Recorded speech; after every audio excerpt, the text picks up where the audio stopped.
प्रार्थना और ध्यान में बहुत अंतर है।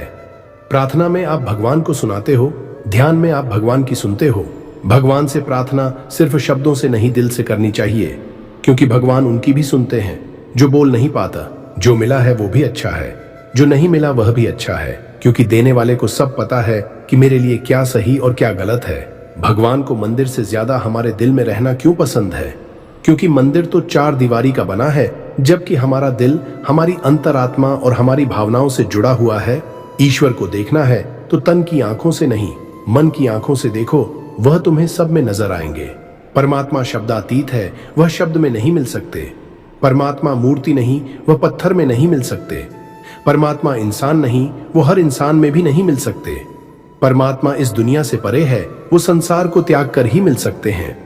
जिस तरह थोड़ी सी दवाई शरीर के रोग को ठीक कर देती है, उसी तरह परमात्मा में ध्यान लगाना, उनमें मन लगाना, हमारे मन को संसार की हर व्याधि से शांत कर देता है।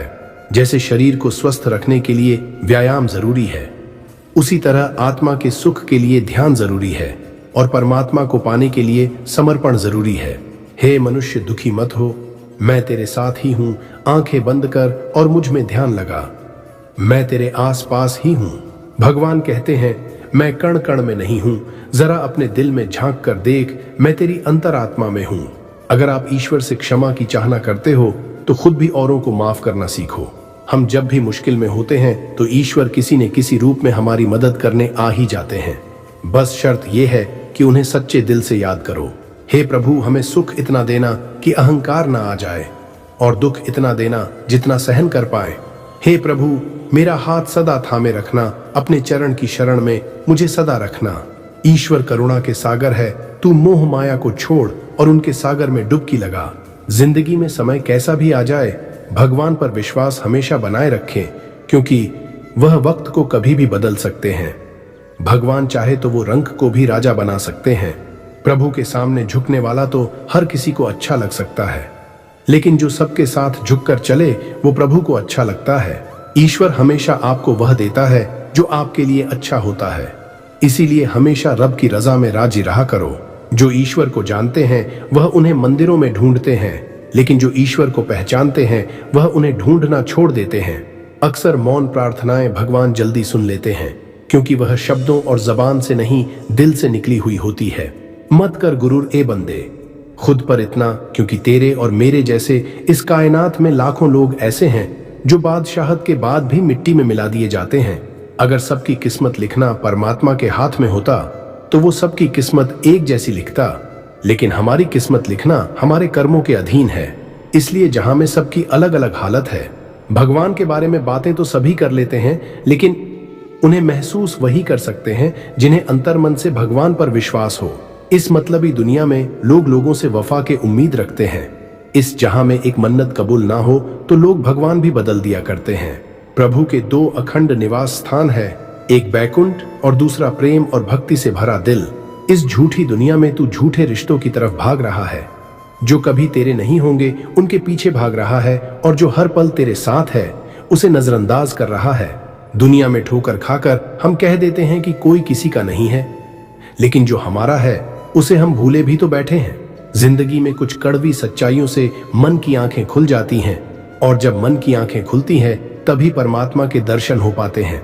इस मतलबी दुनिया में कहां कोई किसी से पूछता है। लोग ईश्वर को भी तब मानते हैं जब उनके दिल में कुछ मांगने की चाहना होती है। भगवान ने जन्म मरण का चक्कर बना रखा है, इसलिए मौत के डर से लोग भगवान के दर तक जाते हैं। अगर किसी को मौत ही ना आती तो आज के कलयुग में इंसान ही भगवान बनकर बैठा होता। ना मैं मंदिरों में मिलता हूँ, ना मैं मस्जिदों में मिलता हूँ। जिस दिल में इंसानियत है उस दिल में मैं मिलता हूँ। ए इंसान, भगवान ने तुझे धरती पर इंसान बनाकर भेजा है, अपने अंदर की इंसानियत जिंदा रख। ना तू जानवर बन, ना तू देवता बनने की कोशिश कर। इंसान है, इंसान ही बना रहे। अच्छे लोगों की परीक्षा होती है, लेकिन भगवान हमेशा उनके साथ ही होते हैं। बुरे लोगों को अक्सर सब कुछ बीन मांगे ही मिल जाता है, लेकिन भगवान कभी उनके साथ नहीं होते। संसार से उम्मीदें कभी मत करो, भगवान से आशाएं कभी मत छोड़ो। अगर तुम्हारी नीयत और कर्म अच्छे हैं तो तुम्हारे साथ अच्छा ही होगा। किसी व्यक्ति ने गुरु नानक जी से पूछा, आप इतने बड़े हैं फिर भी नीचे क्यों बैठते हैं? गुरु नानक जी ने जवाब दिया, नीचे बैठने वाले को गिरने का डर नहीं रहता, लोग भगवान को मन की इच्छा पूरी करने का जरिया समझते हैं, लेकिन भगवान तो इच्छाओं का नाश करने का आदेश देते हैं। यह कर्म भूमि है, यहां फल चाहिए तो कर्म तो करना ही पड़ेगा। भगवान ने हाथों में लकीरें दी हैं, लेकिन उसमें रंग तो हमें ही भरना पड़ेगा।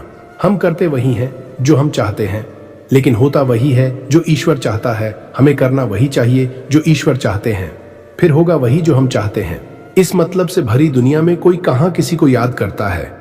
लोग भगवान को भी तभी याद करते हैं जब उन्हें उनसे कोई मतलब पड़ता है।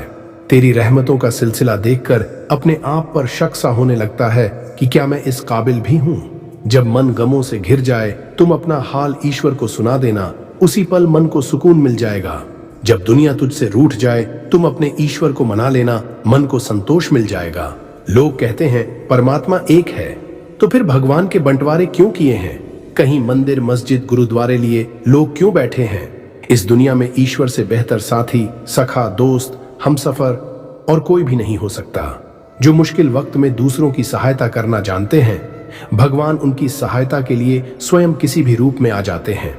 भगवान पर वही विश्वास कर सकते हैं जिन्हें अपने आप पर विश्वास हो, क्योंकि भगवान हमारे अंतर्मन में ही बसे होते हैं।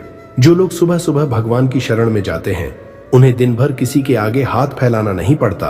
भगवान श्री कृष्ण छोटी सी उंगली पर पूरा गोवर्धन पर्वत उठा सकते हैं, लेकिन प्रेम की बांसुरी बजाने के लिए वह बांसुरी को दोनों हाथों से पकड़ते हैं। यही अंतर है प्रेम और पराक्रम में। अगर जिंदगी में कुछ हासिल ना हो तो समझ जाना कि ऊपर वाले ने उससे कुछ बेहतर आपके लिए सोच कर रखा है। भगवान पर वही विश्वास कर सकते हैं जिन्हें अपने आप पर विश्वास हो, क्योंकि भगवान हमारे अंतर्मन में ही बसे होते हैं।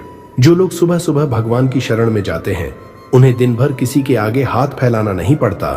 भगवान श्री कृष्ण छोटी सी उंगली पर पूरा गोवर्धन पर्वत उठा सकते हैं, लेकिन प्रेम की बांसुरी बजाने के लिए वह बांसुरी को दोनों हाथों से पकड़ते हैं। यही अंतर है प्रेम और पराक्रम में। अगर जिंदगी में कुछ हासिल ना हो तो समझ जाना कि ऊपर वाले ने उससे कुछ बेहतर आपके लिए सोच कर रखा है। जिंदगी के सफर में जो केवल सत्य के मार्ग पर चलते हैं, उनकी मंजिल ईश्वर के पास पहुंचकर ही समाप्त होती है। यह जिंदगी ईश्वर का दिया हुआ एक अनमोल तोहफा है, इसे यूं ही व्यर्थ ना गवाएं। फिर मिलेंगे दोस्तों अगली वीडियो के साथ। तब तक अपना ख्याल रखना और मुस्कुराते रहना।